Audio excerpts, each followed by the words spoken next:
Irma is now the strongest hurricane to ever plow into the Leeward Islands. Yesterday we mentioned only Hurricane Allen from 1980 was stronger in recorded history for the Atlantic by 5 miles per hour.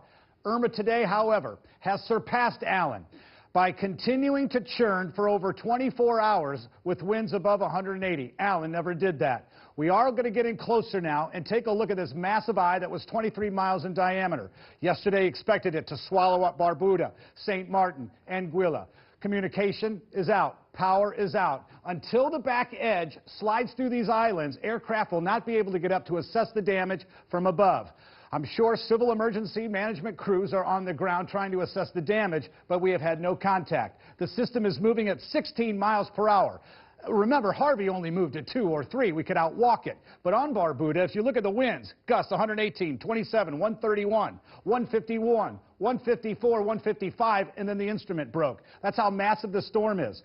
4 to 6 foot storm surge on the northern coast of Puerto Rico. The center is now 55 miles from San Juan. Hurricane force winds are spreading across the island. So again, heavy amounts of rain, mainly in the mountainous areas, could cause obviously some landslides, flash flooding, and a concern on the coastline. Warnings now in the Turk and Caicos. They're expecting a storm surge of 20 to 25 feet because they're going to be in the north and northeastern quadrant. That's where the winds are going to be a little stronger in those surf waves as they crash into that area. Here is the change. Now, from last night until this morning, the National Hurricane Center shifted the center. Notice where we have our little Category 4 in southern Florida. Shifted about 60 to 70 miles eastward. They have left the cone of uncertainty stretching west. That gives us that window if the system decides to edge that direction. But they also have extended that cone of uncertainty further eastward, which may now tell us if it's continuing to trend eastward, maybe we're looking at a landfall either on Miami, along the east coast of Florida, or into the Carolinas. Let's break it down a little closer for you and look at these spaghetti plots. Another change is this. Yesterday, more of the models moved in to Cuba. The higher terrain with the mountains over 6,000 meters would shred the system down and maybe break it down to a Category 2. Most of the models do not interact with Cuba now, so it sustains its strength over the very warm waters. Still, sometime Saturday, a turn to the north. And now, with that shift eastward, it looks like Monroe County, Miami-Dade, right on to Miami, maybe even making its way along the coast, possibly back over water around Cape Canaveral, slides into Savannah, Georgia.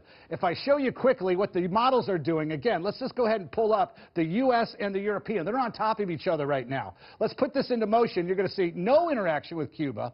Here is landfall near Miami. It continues to make its way northward. Both models carry it back over water and then into Georgia and the Carolinas. We've got an interesting situation right now we're setting up because we now have Jose back behind the system as a hurricane and another one. But just to remind you of what Matthew did along the coastline, $15 billion in economic losses, and that was just off the coast. Guess what? Katia just became a hurricane. In the southern Gulf of Mexico, we have 3.